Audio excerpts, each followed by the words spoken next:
Channel को subscribe करें और वीडियो सबसे पहले अपने मोबाइल पर पाने के लिए बेल आइकन को दबाएं। नमस्कार, मैं हूं अनिल वर्मा सेकर। रात के 10 बजे हैं और ये समय है ब्रेक बुलेटिन का।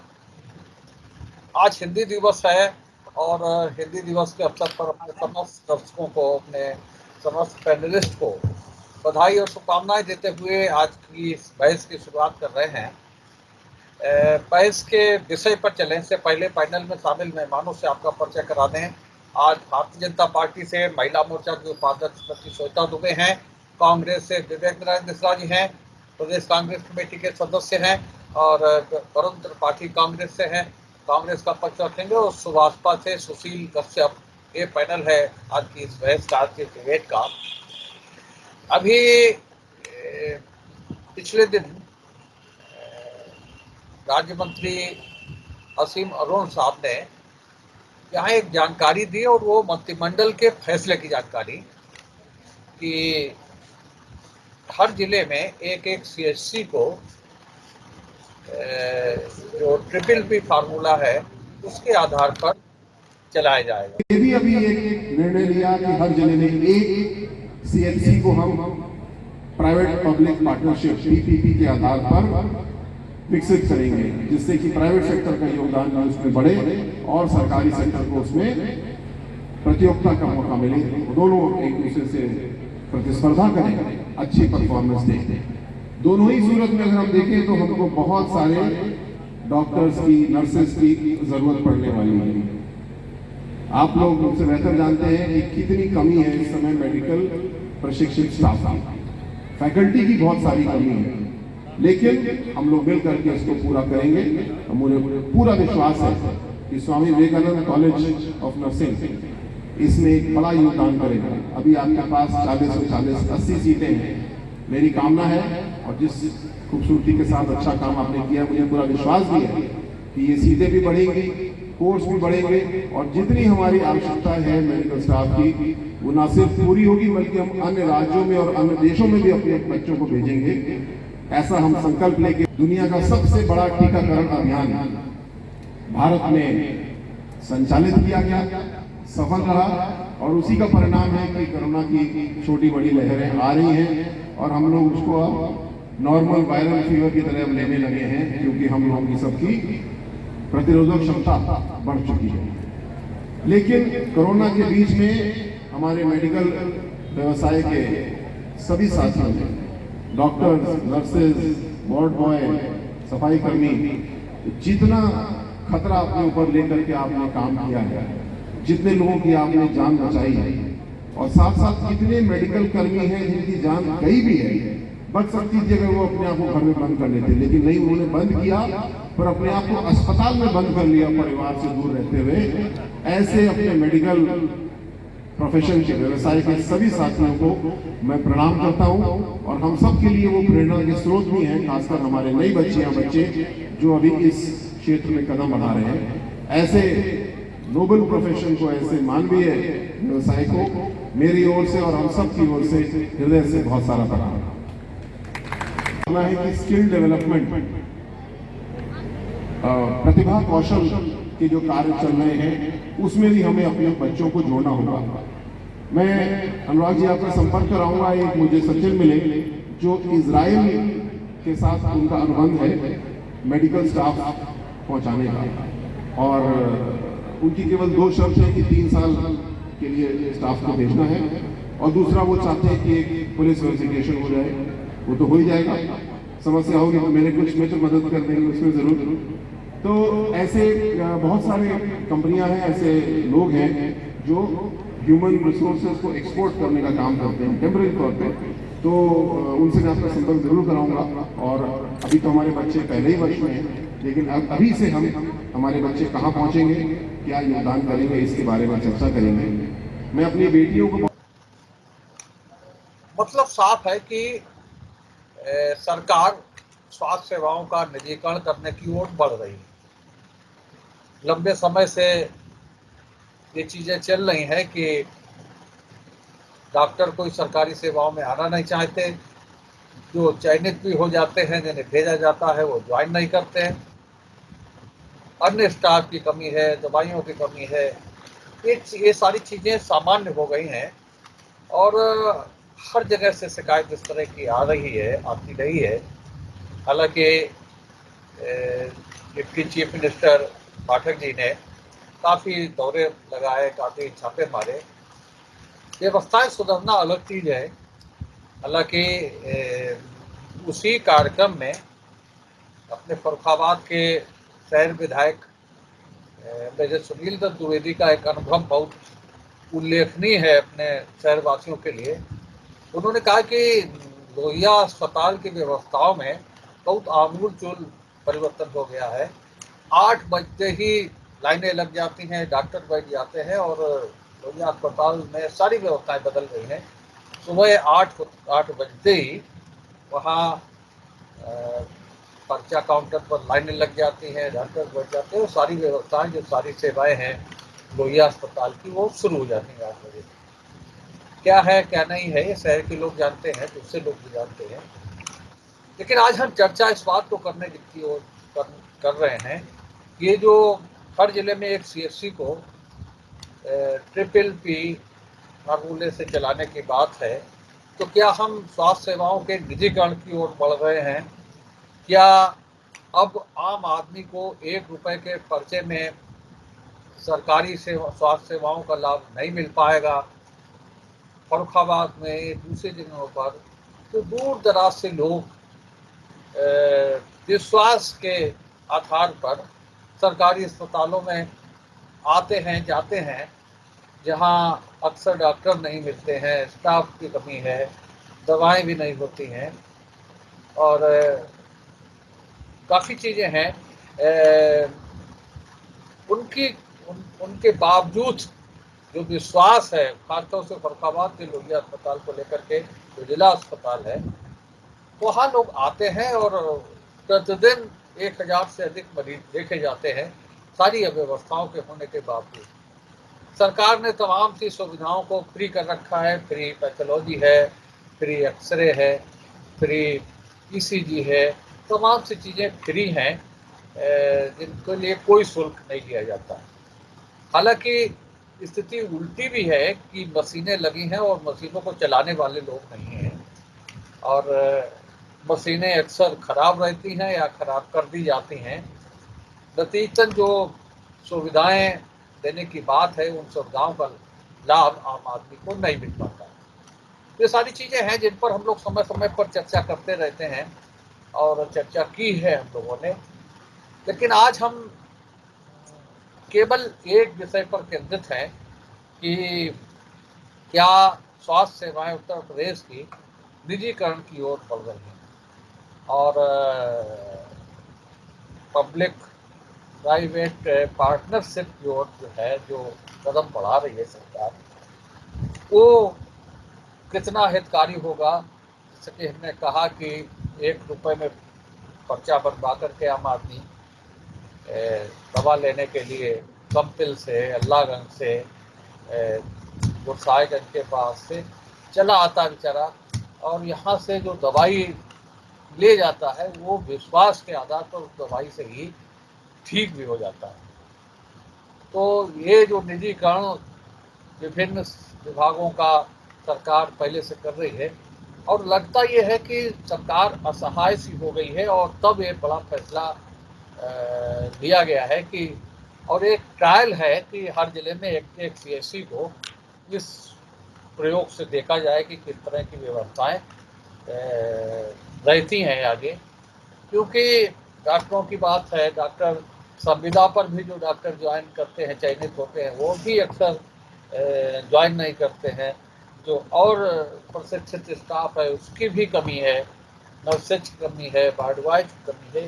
ये सारी चीज़ें हैं जो आए दिन सुर्खियाँ रहती हैं मीडिया में। उनको देखते हुए कि क्या सरकार ने हाथ खड़े कर दिए हैं और एक ट्रायल है कि स्वास्थ्य सेवाओं के निजीकरण की ओर बढ़ने का और उसके क्या पॉजिटिव नेगेटिव एस्पेक्ट्स होंगे, ये सारी चीज़ें हैं जिन पर आज हम चर्चा करेंगे। विवेक नारायण मिश्रा जी से चर्चा की शुरुआत करते हैं आज और बार बार हम इस चीज़ को कर रहे हैं कि कितने विश्वास के साथ आदमी आता है दूर दराज से जितने की दवा नहीं उसको मिलती है उतना किराया खर्च करके आता है। सुबह चलता है 6 बजे 5 बजे अपने घर से, तब वो 8-9 बजे अस्पताल पहुंच पाता है। और यहाँ जो अव्यवस्थाएं हैं उनको देखता है वो, उसके बाद में भी लाइन में लगता है, इंतजार करता है कि डॉक्टर 10 बजे 11 बजे आवे, और उसके बाद में जो भी दवाओं के नाम पर मिल जाए उसे लेकर के वो विश्वास जमा करके ठीक हो जाए, और ठीक होते हैं लोग। और इसी विश्वास के आधार पर दूर दराज से लोग अपने अपने जिला अस्पतालों में पहुंचते हैं। लेकिन जो व्यवस्था परिवर्तन सरकार करने जा रही है, इसके क्या नतीजे होंगे, किस ओर सरकार बढ़ रही है, और क्या बार बार वही सवाल कि क्या आप 1 रुपए में गरीब आदमी को, आम आदमी को दवाएं मिलना और स्वास्थ्य सेवाएं मिलना अब संभव नहीं होगा। विवेक जी।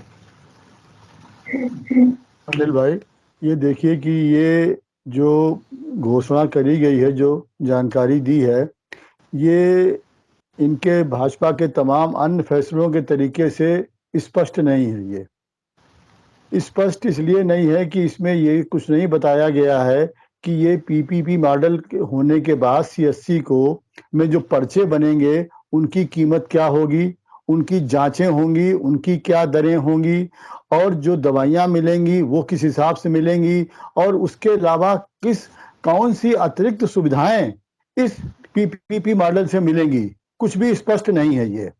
तो जनता पे कितना इसका बोझ पड़ेगा। और आपने बताया कि जिस तरीके से हजारों आदमी रोज, चाहे कोई जनपद हो, जिस तरीके से जिला अस्पतालों में भीड़ लगती है, और आदमी उससे लगता है कि घंटों लाइन में लगने के बाद पर्चा बनवाता है, डॉक्टर नहीं है, उनका इंतजार करता है, कभी कभी डॉक्टर साहब नहीं आते हैं तो वापिस चला जाता है। तो ये कई चीजें हैं। तो ये आर्थिक बोझ बढ़ाने वाला फैसला होगा या इससे आर्थिक कुछ राहत मिलेगी, ये कुछ स्पष्ट नहीं है। ये दूसरा, इन्होंने बड़ी अजीब बात करी है कि हमें तमाम डॉक्टरों की और पैरामेडिकल स्टाफ की हमें जरूरत पड़ेगी। मतलब इन्होंने इसको रोजगार से जोड़ दिया है। तो लगता है कि ये सारी चीजें इनकी बड़ी अस्पष्ट हैं कि जब आप पास डॉक्टर नहीं है, पैरामेडिकल स्टाफ नहीं है, अपने जनपद में, किसी जनपद में आप देख लीजिए, हर जनपद में चाहे मेडिकल कॉलेज हो या जिला अस्पताल हो या सीएससी हो या पीएससी हो, ये सारे डॉक्टर्स की कमी से और पैरामेडिकल स्टाफ की कमी से जूझ रहे हैं, चाहे वो 100 सैया वाले हों चाहे 50 बिस्तर वाले हों। ये तो ये कैसे कहते हैं कि इससे डॉक्टर रोजगार की कैसे जोड़ रहे हैं, जब डॉक्टर आप पास नहीं है तो ये पीपीपी मॉडल से कहां से प्रतियोगिता बढ़ जाएगी। ये दूसरा, ये देखिए, इसके पहले उत्तर प्रदेश सरकार में गोद लेने वाला काम हुआ था। ये जनता के साथ प्रयोग करते रहते हैं, खासतौर से गरीब जनता के साथ में, क्योंकि मुट्ठी भर लोगों को तो सब दे रहे हैं ये, और जो आम जनता है, जो कमजोर वर्ग है, उसके लिए ये प्रयोग करते रहते हैं। इसके पहले भी आपको याद होगा, हमारे सारे साथियों को भी याद होगा कि गोद लेने वाला कार्यक्रम चला था। तो ये कार्यक्रम थोड़े दिन चलाते हैं जोश से, उसके बाद उसको फिर लौट के उसकी कोई चर्चा नहीं करते हैं। अच्छे दिन आएंगे या 15 लाख तरीके से देख रहे हैं, जब प्रधान सेवक जी कर रहे हैं तो वही हाल नीचे तक चल रहा है। तो आप देखिए, गोद लेने वाला जो कार्यक्रम था वो उसमें था कि जितने सांसद हैं या विधायक हैं, ये एक सीएससी गोद लेंगे। आप बताइए कि कोई भी किसी भी जनपद में उसके नतीजे क्या आए। तो उसी तरीके से ये लगता है कि ये भी एक राजनीतिक फैसला है। आप देखिए, स्वास्थ्य मंत्री को जो जानकारी देनी चाहिए वो जानकारी समाज कल्याण राज्य मंत्री दे रहे हैं। सरकार के आप देखिए, जैसे वित्त मंत्री जी सुरक्षा से जुड़े सवाल के जवाब देती हैं, रेल मंत्री जो हैं वो स्वास्थ्य सेवाओं के जवाब देते हैं केंद्र में। तो उस तरीके से नोटबंदी का जिसका फैसला रिजर्व बैंक के गवर्नर को करना चाहिए था, वो प्रधान सेवक जी करते हैं। तो ये किस कहना विभाग किसी का है, घोषणा कोई कर रहा है, अपने विभाग की बात नहीं करते हैं। तो ये सारी, और इससे एक बिल्कुल स्पष्ट ही तो बात हो ही गई है कि इनकी तैयारी केवल सत्ता के लिए होती, बस सारा होमवर्क इनका इसीलिए होता है कि सत्ता में कैसे आए। बाकी कोई चीज, चाहे जीएसटी को आप ले लीजिए, नोटबंदी को ले लीजिए, गोद लेने वाला कार्यक्रम हुआ, चाहे गौशाला का हुआ, कोई चीज इनकी बगैर होमवर्क के केवल एक अफरा तफरी में और फौरी तौर पे उसका राजनीतिक लाभ लेने के लिए ये सारे काम करते हैं। हाँ जी, सुशील जी। जी भाई साहब, शेखर भाई साहब, देखिए इसमें सबसे पहले तो बात है कि जरा सीएससी निजीकरण में नहीं गए, बहुत चीजें निजीकरण में गई, उनके बारे में हम बाद में बता देंगे। सबसे पहले तो मैं आपको बता दूं कि निजीकरण में जनता को तो फायदा होने वाला है। जनता को चाहिए 1 रुपए का पर्चा बनना चाहिए और हमें अस्पताल में दवाइयां मुफ्त मिलनी चाहिए और अस्पताल में अच्छी तरह से देखभाल होना चाहिए। स्वास्थ्य मंत्री जी ने कोई भी ऐसा भाषण में नहीं कहा है कि पर्चा कितने का होगा, दवाई किस हिसाब से मिलेगी, या वहाँ पे जो मरीजों को देखने के लिए डॉक्टर होंगे वो प्राइवेट होंगे या सरकारी होंगे। ऐसा कुछ नहीं सुनने को मिला है। भाई साहब, मैं आपको आगे तक लिए चले हैं, आगे कम से कम लगभग 2 साल पहले की लॉकडाउन लगा था, महामारी ज्यादा फैली हुई थी, तो सबसे पहले जो है ट्रेनों को बंद किया गया था। ट्रेनों को जब बंद किया था उसके बाद निजीकरण में ट्रेनों को दे दिया गया था। कम से कम काफी स्टेशनें ऐसी थी कि वो निजीकरण में चली गई। जनता को कितना फायदा हुआ हम आप सब लोग जानते हैं कि जहाँ 10 रुपए की टिकट मिलती थी आज वहाँ 50 रुपए की मिलने निकली है। जनता को इससे बड़ा फायदा भारतीय जनता पार्टी की सरकार दे नहीं सकती। दूसरी भाई साहब, मैं और बात आगे तक और लेकर चल रहे हैं कि आपने देखा होगा एयरलाइंस और एयर इंडिया के जो विमान बंद हुए हैं निजीकरण में चले गए। निजीकरण तो पहले भी थे लेकिन वो प्राइवेट स्तर से उड़ा रहे थे, लेकिन आज उनकी कीमत लगभग आज से दिल्ली के लिए, लखनऊ से दिल्ली अगर जाते हैं तो 2,500 रुपए का, और लगभग इमरजेंसी में अगर आप जाते हैं तो 5600 का किराया मिल पड़ता है। दूसरा मैं और एक भाई साहब लेकर आपको आगे तक लेकर चलते हैं कि लगभग निजीकरण जितना किया गया है उतने में जनता को कितना फायदा हुआ है कि आप यहाँ तक ले चलिए। आप ये क्या नाम है, क्रेप्को की जो खाद होती है वो कुछ दिन पहले सरकारी अर्ध सरकारी थी, उसको भी निजीकरण में बिल्कुल कर दिया गया है। जनता को इतना फायदा हो रहा है कि जनता एक एक बोरी के लिए आधार कार्ड के साथ लाइन लगाकर जनता लेने के लिए जाता है। किसान आदमी उसको लाइन लगाकर भी बोरियां नहीं मिलती खाद की। भाई साहब, दूसरी बात मैं एक और बता दूं कि यहाँ पे लगभग कम से कम हॉस्पिटल पे आप आ जाइए कि जिले में अगर आप एक निजीकरण अस्पताल बनाएंगे या जनता को टाइम से वहां दवाई मिल पाएगी। हमें तो नहीं लग रहा है कि कम से कम अगर निजीकरण करना है तो आप उन अस्पतालों को कीजिए जहां बॉडी को रखने के बाद भी उनसे किराया ले लिया जाता है, दवाई का बिल बना दिया जाता है। आप उस पर ध्यान एक बार दीजिए तो हम जानते हैं कि सरकार अच्छा काम करेगी। भाई साहब, कहीं कहीं तो ऐसा होता है कि जहां मृत शरीर हो जाता है, जहां व्यक्ति खत्म हो जाता है, उस पर भी प्राइवेट डॉक्टर प्राइवेट अस्पताल में वसूली के अलावा कोई काम नहीं करते हैं। आप उनके ऊपर आप कहिए, उनके ऊपर कार्रवाई करने की आप बात कीजिए तो हम जानते हैं कि जनता के लिए आप फायदा की बात कर रहे हैं। निजीकरण क्या होता है कि निजीकरण में आप वहां प्राइवेट डॉक्टर बैठा लो, क्या वो फीस नहीं लेंगे? और क्या वहां प्राइवेट अगर दवाई तो आप क्या वहां पैसे नहीं लोगे? क्या आप वहां पर जाकर आप एक्सरा करवाएंगे तो वहां पर पैसे नहीं लेंगे? ऐसे तो प्राइवेट तो कम से कम कहीं काफी जगह हैं जहाँ प्राइवेट अस्पताल भी करवा सकती है पब्लिक, प्राइवेट अपना अल्ट्रासाउंड भी करवा सकती है, प्राइवेट आप दिखा भी सकते हैं। कहीं ना कहीं सरकार जनता के लिए इतना के लिए कर रही है जी भाई साहब, खैर और कहीं पर के मुंह नहीं दिखाई दे रही, क्योंकि जनता के लिए किया जा रहा है वो बिल्कुल निरपक्ष नहीं है। जनता को सिर्फ करने के लिए जनता के लिए काम कर रही है। देखिए सरकार की मंशा साफ है। सेंट्रल के तमाम विभागों को हम लोग देख चुके हैं कि किस तरीके से प्राइवेटाइजेशन के ऊपर सेंट्रल गवर्नमेंट और ये प्रदेश सरकार उन्हीं तरीकों पे साफ कार्य कर रही है। जिस तरीके से जो राजमंत्री जी का जो बयान आया तमाम पहलुओं को उनके इस बयान पे देखना होगा कि आप प्राइवेटाइजेशन पर जोर दे रहे हैं तो गरीबों से पैसा कितना और किस मद में वसूला जाएगा, और अगर आप प्राइवेट करते हैं तो साहब उस पर नियंत्रण किसका होगा। दूसरी चीज, अगर आप प्राइवेट लोगों को अगर ये देते हैं तो कहीं ना कहीं आम जनमानस जो कंपेल, कायमगंज, मोहम्मदाबाद, राजेपुर, अमृतपुर, तमाम ऐसे ग्रामीण इलाके हैं जो अपना समय, अपना धन और घंटों इंतजार करके साहब एक आशा की किरण उसके मन में रहती है कि साहब लोहिया जाएंगे, 1 रुपए का पर्चा बनेगा, हमारा इलाज होगा।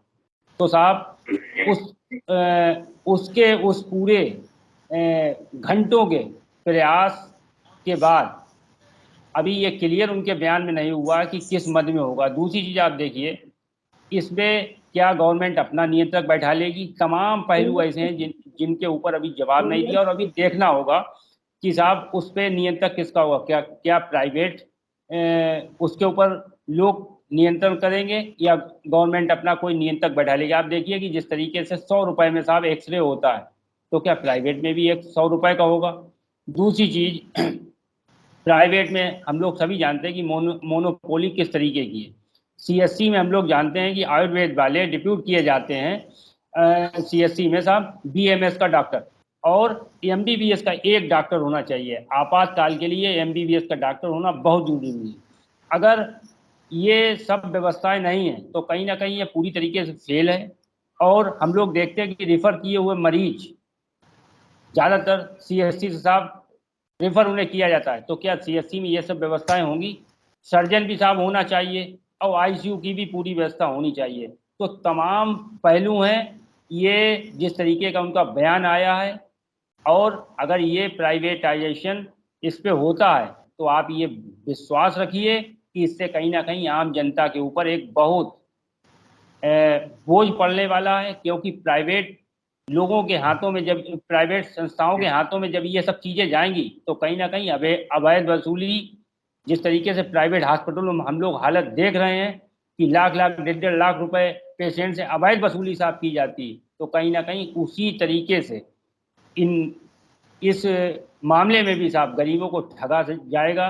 तो कहीं ना कहीं प्राइवेटाइजेशन आम जनता के हित में नहीं है।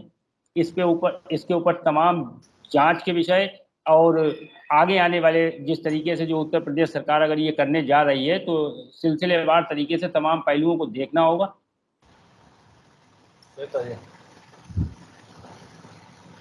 भाई साहब, अभी ये सिर्फ विचार किया जा रहा है कि हर जिले में एक सीएससी को पीपीपी मॉडल पर चलाया जाए, जिसमें कुछ परसेंट पब्लिक वो होगा, उनकी पार्टिसिपेशन होगा, जिससे कि उसकी गुणवत्ता का सुधार हो सके। जो सीएससीओ में जैसा कि अभी पूर्व वक्ताओं ने बताया कि सीएससी में काफी सुविधाएं नहीं होती हैं जो कि होनी चाहिए। और जब आपको अपने क्षेत्र में ही एक उच्च गुणवत्ता से पूर्ण वो मिलेगा हॉस्पिटल, तो आपको क्या जरूरत पड़ेगी कि आप जिले के बड़े अस्पताल में आए जब तक कि आपको वहां से रेफर न किया जाए। जब सारी सुविधाएं, जब हमारे यहाँ निजीकरण अभी नहीं किया जा रहा भाई साहब, आप लोग ने तो इतना ज्यादा सोच लिया, इतना आगे तक सोच लिया, अभी सिर्फ विचार किया जा रहा है। और समाज कल्याण मंत्री यहाँ पर प्राइवेट नर्सिंग कॉलेज का उद्घाटन था, उस अवसर पर बता रहे थे, क्योंकि हमारी एक विधायिका भी डॉक्टर सुरभि गंगवार भी मौजूद थी, वो डॉक्टरों और उससे संबंधित चीज थी, इसलिए उन्होंने बताया कि आगामी हमारी ये योजना है। तो इसलिए अभी वो कोई अधिकृत संवाददाता सम्मेलन नहीं हो रहा था कि वो पूरा बताते कि कैसे क्या किया जाएगा।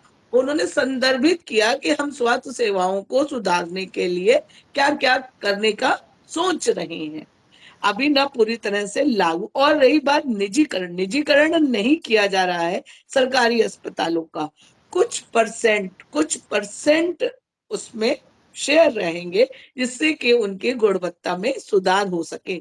हमारे आपकी आज हम जितने भी लोग यहाँ बैठे हैं, हम लोग जाते हैं लोहिया दिखाने, क्योंकि हमारे दिमाग में है कि हमको तो प्राइवेट डॉक्टर को दिखाना है, लोहिया एक विशेष वर्ग के लिए है, हमारे लिए नहीं है। ये हम बात करने के लिए बात कर रहे हैं, हम जाने लगे, हम लोहिया का स्टैंडर्ड इतना बढ़ा लें कि हम और आप जाएं, तब तो उन अस्पतालों का होना सार्थक है, वरना कोई फायदा नहीं है, सिर्फ हम आप इसी तरह से बात करते रहेंगे। और देखिए निजीकरण के पक्ष में तो हम, और अभी हमारे पूर्व वक्ताओं ने बताया एडिटर महोदय, जैसा कि ट्रेन बेच दी और हवाई जहाज बेच नहीं दिया है, हमने मॉडल के तौर पे शुरू किया है। जो एक प्राइवेट ट्रेन चल रही है तो उसका फायदा भी जनता और सरकार दोनों को हो रहा है। अगर वो टाइम से लेट होती है या किसी भी तरह की जन सुविधाओं का अभाव होता है तो उसकी पेनाल्टी मिलती है, जो यात्रा करने वाला होता है उसको रिफंड होता है, कुछ परसेंट सरकार के पास भी जाता है। तो अगर हमको कुछ पैसे खर्च करके बेहतर सुविधाएं मिल सके तो इसमें क्या, अब मतलब हमें कहना चाहिए इसमें क्या बुराई हो सकती है, क्योंकि हम और आप तो जब हमें दिखाना होता है, फर्रुखाबाद का आम नागरिक, मैं जो बता रही हूँ, चाहे वो रईस हो या गरीब हो या नॉर्मल मध्यम वर्गीय हो, क्या करेगा, यहाँ से सीधे रिजेंसी चला जाएगा और दूसरे को भी राय देगा कि यहाँ टाइम वेस्ट नहीं करो, रिजेंसी चले जाओ। और अपर क्लास चले जाएंगे दिल्ली, गुड़गांव, मेदांता। कोई किसी भी सरकारी अस्पताल में जाने का कोई सोचता है जो थोड़ा सा भी सक्षम होता है? नहीं ना। तो हमारे आपके दिमाग में ये बना हुआ है कि जो निजी चीजें हैं वो ज्यादा बेहतर हैं और जो सरकारी चीजें हैं उनकी हालत खस्ता है।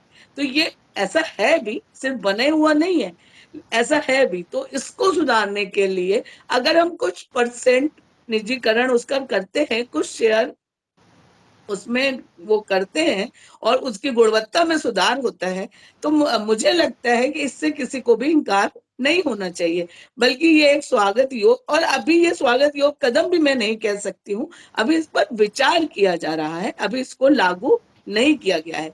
जब किसी भी योजना को लागू किया जाएगा तभी तो उसके गुण और दोष मालूम चलेंगे। और रही बात लोहिया हॉस्पिटल की, मैं ये नहीं कह रही हूँ कि एकदम परफेक्ट हॉस्पिटल हो गया, धन्वंतरी चिकित्सालय बन गया, ऐसा नहीं हुआ है, लेकिन पहले की अपेक्षा सफाई और व्यवस्था, हम लोग जाते तो नहीं है लेकिन कई कार्यक्रमों की वजह से अभी मेरा कई बार जाना हुआ तो मुझे आश्चर्य हुआ कि ये लोहिया हॉस्पिटल है। मतलब मेरे दिमाग में, मैं अपनी खुद की बात कर रही हूँ कि मेरे दिमाग में भी एक छवि थी सरकारी अस्पताल की, जो लोहिया ने थोड़ा सा उसमें, मतलब अच्छा लगा कि हाँ हम एक सरकारी अस्पताल में आए हैं। एक बीजेपी कार्यकर्ता होने के नाते मैं नहीं बोल रही हूँ, मैं एक जनरल फर्रुखाबाद के नागरिक होने के नाते ये बात बता रही हूँ। जी ये जी देखिए, शुरू करें आज भी थोड़ा सा ने कहा है कि इस सीएससी से जो पीपीपी मॉडल पे चलेगी, इससे कंपटीशन बढ़ेगा। जनपद की जो और सरकारी पीएससीयां हैं उनसे कंपटीशन बढ़ेगा और जनता को सुविधाएं मिलेंगी। तो आप ये बताइए कि सुविधाएं, कंपटीशन बढ़ेगा, हमारे यहाँ से पहले ही नर्सिंग होम खुले हुए हैं, तो सरकार से कंपटीशन, सरकार की सुविधाओं से क्या लेंगे? अगर कंपटीशन की बात है तो जो निजी नर्सिंग होम खुले हुए हैं उनसे कंपटीशन क्या हमारा नहीं हो रहा है क्या? कि अब एक हम अगर सीएससी को जिले की बना देंगे, पीपीपी मॉडल पे चलाएंगे, तो उससे कंपटीशन सरकारी करेंगे, और जो निजी कर रहे हैं उनसे हमारा कंपटीशन पहले से कोई नहीं था क्या? उनके मुकाबले आपने स्वास्थ्य सेवाओं में क्या सुविधाएं बढ़ाई हैं? क्या आपने नियंत्रण किया है? क्या दवाइयों को लेके या डॉक्टरों के समय से बैठने को लेके, वो बात यहाँ पे ये औचित्य उसका कोई नहीं था। और रही बात ये नर्सिंग होम कॉलेज की बात थी, नर्सिंग होम के कलम ये नर्सिंग कॉलेज के उद्घाटन करने गए थे। आज पूरे उत्तर प्रदेश में इतने नर्सिंग कॉलेजेस खुले हुए हैं, प्राइवेट मेडिकल कॉलेजेस खुले हुए हैं, लेकिन सरकारी सेवाओं की बदहाली बढ़ती चली जा रही है। और ये प्रतियोगिता वाली बात या ये इनसे रोजगार मिलेगा, ये बात का आप देखिए जमीनी हकीकत क्या है। भाषण में हम कह सकते हैं, उद्घाटन में गए थे, वो अलग बात है, लेकिन आज निजीकरण की आप बात कर रहे हैं, तो निजीकरण का कांग्रेस ने हमेशा से विरोध किया, क्योंकि निजीकरण में आम जनता को इससे फायदा कोई नहीं है, कि अलावा इसके कि कोई विशेष परिस्थितियों में अगर वो चीज सरकारी हमारी उपलब्ध नहीं है तो हम निजीकरण में चले जाएं। आज आप चाहे रेलवे को देख लीजिए या किसी में, आप लखनऊ का उदाहरण देख लीजिए, हवाई अड्डे का, आज इनमें जहां पे निजीकरण हुआ है उसका खामियाजा हमारी छोटी जनता को उसका उठाना पड़ रहा है। ये जो मुट्ठी भर लोग हैं पैसे वाले उनके लिए निजीकरण की वो तारीफ करते हैं। आज जो रेल में जिस तरीके से ये वंदे मातरम और गाड़ी चलाई गई हैं, ये तेजस वगैरह, इनका आप किराया देखिए, इनका किराया क्या आम आदमी अफोर्ड कर सकता है? आज पैसेंजर गाड़ी का किराया भी खत्म हो चुका है, आज एक्सप्रेस गाड़ी का किराया हो गया है। तो ये सारे का जो आप निजीकरण की बात कर रहे हैं, ये निजीकरण देश की 90% जनता के हित में नहीं है, ये 10% जनता के हित में है, जो सुविधा चाहते हैं उनके लिए हित में है। बाकी 90% जनता जो कांग्रेस जिसके साथ हमेशा रही है, किसानों के, मजदूरों के, मजलूमों के, आम जनता के, जिस तरीके से लाइनें लगती जिला अस्पताल में या कहीं पे भी इतनी असुविधाओं के बाद में, इसके बाद भी सरकार ये नहीं समझ रही है कि निजीकरण होने के बाद हर सेवा की कीमत बढ़ जाएगी। आप रेलवे स्टेशन में वेटिंग रूम में बैठेंगे, आपको उसका पैसा देना पड़ेगा, वहां पे फ्री का पानी आपको नहीं मिलेगा, वहां पानी की बोतल आपको खरीदनी पड़ेगी। तो ये निजीकरण का सबसे अधिक नुकसान देश की 90% जनता को होगा, इसलिए ये निजीकरण देश के या प्रदेश के हित में नहीं है। हाँ सर, बोलिए वरुण। भाई साहब, निजीकरण का आप विरोध कर रहे हैं। आपने कहा कांग्रेस हमेशा विरोध में रही है। बैंक का मैं नाम बता सकती हूँ जिसका निजीकरण आपने किया है। ICICI bank, HDFC bank. इस बैंक का एक तरफ आप सरकारी बैंक खोल रहे थे, एक तरफ आपने इन बैंकों का निजीकरण किया है। देखिए भाई साहब, निजीकरण करना कोई व्यक्तिगत निर्णय नहीं होता है। ये निजीकरण नहीं समाज था, ये समाज की उदारीकरण में आवश्यकता प्राइवेट है। बैंक खोली गई, ये निजीकरण नहीं था, ये उदारीकरण जो 1991 में नरसिम्हा राव सरकार ने किया था, उस उदारीकरण का ये था कि इसकी वजह से आईसीआई या एचडीएफसी खोली गई। ये भाई निजीकरण नहीं साहब, किया गया इनका, मैं ये यही बात आपसे कहलवाना उदारीकरण चाह की रही बात थी। है, ये सरकारी सरकार बैंक को बंद नहीं हुए ना, सरकारी बैंक को बैंक बंद नहीं निजी हुए। बनाया गया ये। तो जब तेजस या हाँ। वंदे मातरम ट्रेन चली है तो पैसेंजर बंद नहीं हुई है भाई साहब, कि पैसेंजर बंद कर दी गई हो और तेजस पैसेंजर और का वंदे किराया बढ़ मातरम गया, चला दी गई। पैसेंजर ये का किराया बढ़ आपके गया, आपके जवाब में ही आपके प्रश्न का उत्तर है। पैसेंजर का किराया बढ़ देखिए गया, भाई पैसेंजर साहब, गाड़ी में और किराया नहीं बढ़ आपने गया। कहा लखनऊ अब हवाई एक्सप्रेस अड्डे गाड़ी का किराया निजीकरण बढ़ता है। कर दिया गया, आप जो फरीदाबाद से साधारण जनता कानपुर से जाएंगे, दूर हो गया। साधारण जनता कब हवाई आप जहाज में उड़ रही है? पैसेंजर गाड़ी से फरुखाबाद से कानपुर जाएंगे, अब पैसेंजर किराया नहीं पड़ेगा, अब उसका एक्सप्रेस किराया आपको देना पड़ेगा। ये हुआ है साहब। अब ये इसका सबसे बड़ा नुकसान है ये निजीकरण का, के कि साथ आपने एक तरफ निजीकरण किया, एक तरफ पैसेंजर किराया जो जिसमें 90% जनता सफर कर रही थी, उस किराए को आपने एक्सप्रेस किराया बना दिया। ये निजीकरण का सबसे बड़ा प्रमाण है। आज रेलगाड़ी से सबसे ज्यादा सवारी अगर चलती थी मालगाड़ी के बाद आई थी, वो पैसेंजर गाड़ी से। उस पैसेंजर गाड़ी में देश की 90% जनता सफर करती थी, जिसको आपने महंगा बना दिया और एक्सप्रेस का किराया कर दिया आपने।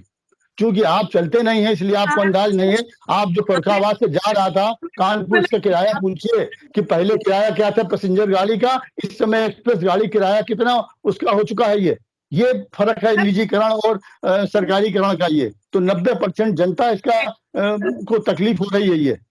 ये भाई साहब, आपके समय में सहारा एयरलाइंस भी थी, वो भी प्राइवेट थी। सरकारी उदारीकरण के बाद समझने की कोशिश करिए अनिल साहब, बताइए कि ये जब 1991 में उदारीकरण लागू किया गया है, उसके बाद सहारा या आईसीआई बैंक या एचडीएफसी बैंक, ये उदारीकरण का दौर था, उसके बाद ये सब खुला। उसके पहले ऐसा नहीं था। ये कोई सरकारी से प्राइवेट नहीं बनाया गया, कोई ये सरकारी से प्राइवेट नहीं बने हैं। तो पहुंच जाएंगे हम जी। और भाई साहब देखिए, बेहतर सुविधाओं का लाभ उठाने के लिए कुछ खर्च करना पड़ेगा, तभी आपको बेहतर सुविधाएं मिल पाएंगी। आप ये सोचे कि सरकार की तरफ से मुफ्त रेवड़ी हम नहीं बांटेंगे कि आगे पैसेंजर गाड़ी में किराया, पैसेंजर गाड़ी किराया एक्सप्रेस कर दिया, कौन सुविधाएं बढ़ा दी आपने? पैसेंजर गाड़ी में क्या सुविधाएं बढ़ाई आपने, बताइए? वहां के किराया एक्सप्रेस कर दिया आपने उस पैसेंजर गाड़ी का, उसमें कौन सी सुविधाएं बढ़ाई गई? कभी आपने ट्रेन में सफर करिए, आप पूछिए जरा उन लोगों से कि आपने कौन सी सुविधाएं बढ़ा दी उसके अंदर। आपने किराया उसका एक्सप्रेस कर दिया आपने, बताइए हमें आप पहले एक खाली वहां बताइए हमें आप कि ये सुविधा बढ़ा दी हमने और किराया उसका एक्सप्रेस वाला कर दिया इसलिए हमने, पैसेंजर एक्सप्रेस किराए में तिगुने का फर्क हो गया, तिगुना किराया ज्यादा आप ले रहे हैं। और उसके बाद आपने उसमें सुविधाएं क्या बढ़ाई? रेलवे का प्लेटफॉर्म 5 रुपए का था, अब 30 रुपए कर दिया। आपने स्टेशन पे कौन सी सुविधाएं बढ़ा दी आपने? बताइए, जो आप कह रहे हैं उसके लिए हमें जनता को देना पड़ेगा। जनता देने को दे रही है, लेकिन उसे सुविधाएं तो कोई नहीं मिल रही है ना। ये मेन बात इस निजीकरण का और आपके ये मनमानी जो जन विरोधी नीतियां हैं, उनका नतीजा है ये। भाई साहब, आप 5 रुपए की टिकट देना चाहते हैं, पहले तो 5 पैसा 10 पैसा चलता था। ये कैसी 5 बात है आपकी? ये 5 रुपए कैसी का प्लेटफॉर्म, 5 रुपए की टिकट नहीं, आपने पैसेंजर किराए को आपने एक्सप्रेस किराया, पैसेंजर किराया खत्म कर दिया आपने। आप समझिए बात को अनिल भाई, इनको बताइए कि पैसेंजर किराया खत्म हो गया है, पैसेंजर किराए की जगह एक्सप्रेस किराया लागू हो गया है। वो उससे सुविधाएं क्या आप दे रहे हैं? ये 5 रुपए की बात नहीं यहाँ हो रही है। वो 5 रुपए लें, 6 रुपए कर दें, लेकिन आपने वो किराया खत्म कर दिया, आपने वो सेगमेंट खत्म कर दिया आपने। आप केवल एक्सप्रेस की किराया लेंगे, गाड़ी पैसेंजर है और किराया उसका ले रहे हैं एक्सप्रेस का, और बगैर किसी सुविधाओं के। ये बात है, समझिए आप ये। आप समझने की कोशिश करिए। आप आम आदमी की निगाह देखिए, पार्टी की निगाह मत देखिए। हाँ, आप आम आदमी की बात कर रहे हैं। आप भाई साहब, मेरे पास कहने के लिए शब्द नहीं है। भाई आप आम आदमी की बात कर रहे हैं। गाड़ी पैसेंजर है और किराया एक्सप्रेस का जनता दे रही है। देखिए जनता को कितनी बड़ी सौगात दे रहे हैं, और बगैर किसी सुविधा के बढ़ाए हुए। ये देखिए, और वो भी रेल सरीखे परिवहन को, सार्वजनिक परिवहन को, जिससे 90% जनता 90% उसी परिवहन का इस्तेमाल करती है। जनता को आपने वही बदहाल प्लेटफॉर्म, वही बदहाल बाथरूम, वही बदहाल डिब्बे, और किराया उसका बढ़ा आपने खत्म कर दिया पैसेंजर का एक्सप्रेस किराया। ये आपकी जनता की विरोधी नीतियां हैं। ये जन विरोधी नीतियों की वजह से आप जनता को गुमराह कर रहे हैं, इसके अलावा कुछ नहीं कर रहे हैं आप। ये भाई साहब, 70 सालों से पैसेंजर जेट विमान तो ये है, 8 साल में पैसेंजर हो गई। इसका भी तो जवाब दीजिए। भाई साहब क्या पैसेंजर हो गई? 8 सालों में आपने किराया एक्सप्रेस कर दिया, पैसेंजर गाड़ी रही और किराया उसका हो गया एक्सप्रेस का। ये बताइए, बगैर किसी सुविधा के। ये बताइए, 8 सालों में आपने पैसेंजर गाड़ी पैसेंजर रखी, सुविधाएं वही रखी, और किराया कर दिया एक्सप्रेस का। ये आपकी नीति है, ये भाजपा की नीति है। ये है, इसका जवाब दीजिए आप। ये कंपनियां चलाई थी जो आम जनता की, गरीबों का पैसा लेके भाग गई, उसके विषय में भी कुछ बोलिए। रेल की बात करिए आप, रेल की बात हो रही है, सुविधाओं की आपने कहा पैसा ज्यादा, उसकी बात करिए। लेके भाग गए, वो 28 खाली गुजरात के थे, वो गुजरात के 28 लोग गए हैं, एक भी लोगों से पैसा रिकवर नहीं हो पाया। ये हाँ, और एक और तैयार हो रहे हैं भी हैं, वो भी तैयारी में जाने की, देश छोड़ने की। उनकी बात ना करिए, मुद्दे की बात करिए कि निजीकरण से देश की 90% जनता को उसका नुकसान है। 10% जो लोग उस सुविधा का कीमत दे सकते हैं, उनको उसका फायदा है। लोग जानते हैं कि सबसे पहले एक विधायक, जो विधायक होते हैं, किसी भी पार्टी के प्रतिनिधि चुनकर जाए तो विधायक निधि में इलाज के लिए पैसा आता है। तो कम से कम कोई भी विधायक हो, किसी पार्टी का हो, यहाँ पर निजीकरण की बात हो रही है, वो विधायक निधि कहाँ से आ गई बीच में? एक मिनट, आप सुन लीजिए पहले, आप सुन लीजिए। सबसे पहले इलाज की बात हो रही थी, निजीकरण की आपने बात की। हम सभी लोग निजीकरण की बात कर रहे हैं, निजीकरण के विरोध में है। विधायकों को सोचना चाहिए कि हर गरीब व्यक्ति का इलाज, गरीब जो व्यक्ति है उसका, चाहे प्राइवेट तरीके से करवाएं, चाहे सरकारी अस्पताल में कैसे भी आप करवाइए। जी भाई साहब, देखिए, निजीकरण का हमारी पार्टी ने सदैव विरोध किया है, और इससे कहीं ना कहीं आम जनता का शोषण होता है, इसमें कतई कोई दो राय नहीं। और दूसरी चीज, प्राइवेट कंपनियां कहीं ना कहीं कर्मचारियों का शोषण करती हैं, चाहे आर्थिक हो और चाहे दूसरी तरीके की। आप देख रहे होंगे कि जिस तरीके से हवाई जहाज और ट्रेनों में इनकी सरकार बनने के बाद जो प्राइवेटाइजेशन हुआ, इससे कहीं भी आम जनमानस को लाभ नहीं मिला। आर्थिक रूप से कहीं ना कहीं उनके ऊपर एक बड़ी चोट है। और दूसरी चीज मैं बताना चाहूंगा, एक सुन तो लीजिए। दूसरी चीज, ट्रेन का जो मामला अभी चल रहा था, हमारे दोनों पैनलिस्ट बता रहे थे, तो मैं बताना चाहूंगा कि अब ये सिस्टम है कि अगर आप यहाँ से कमालगंज तक जाते हैं तो, और टिकट अगर उन्होंने एक मानक फिक्स कर दिया है कि गोसाईगंज तक के हमें 20 रुपए लेने हैं साहब, तो चाहे आप फतेहगढ़ उतर जाइए, चाहे कमालगंज उतर जाइए, चाहे बीच में और किसी प्लेटफॉर्म पे उतर जाइए, रुपए उन्हें 20 चाहिए, क्योंकि ये कहीं ना कहीं आम जनता के साथ अवैध वसूली हो रही है निजीकरण से पूरी तरीके से। आप देखिए प्लेटफॉर्म का टिकट कितने का था, आज किस कंडीशन में, हवाई जहाज की टिकटें आप उठा के देख लीजिए। तो तमाम ऐसे बिंदु हैं जिनके ऊपर कहीं ना कहीं प्राइवेटाइजेशन की बड़ी चोट है और इससे आम जनता कर रही है। हाँ जी, किसी भी संस्था का प्राइवेट नहीं हुआ है निजीकरण भैया। आप लोग गलत दुष्प्रचार क्यों कर रहे हैं? मॉडल के तौर पे कुछ चलाया गया है, कहाँ हो गया है विमान कंपनी का निजीकरण और कहाँ हो गया है ट्रेनों का निजीकरण? भाई साहब अब एक्सप्रेस और यात्री ट्रेनों का किराया मत बताइए। ये बताइए, किराया तो समय के साथ बढ़ेगा ही। जब गेहूं महंगा होगा, चावल महंगा होगा, तेल महंगा होगा, दूध महंगा होगा, गैस, आपकी आय बढ़ेगी तो खर्च भी बढ़ेगी भाई। देखिए, आपको आंकड़े आपके भारत सरकार के बता रहे हैं, आय आम आदमी की गिरी है 8 सालों में और महंगाई दुगनी हुई है।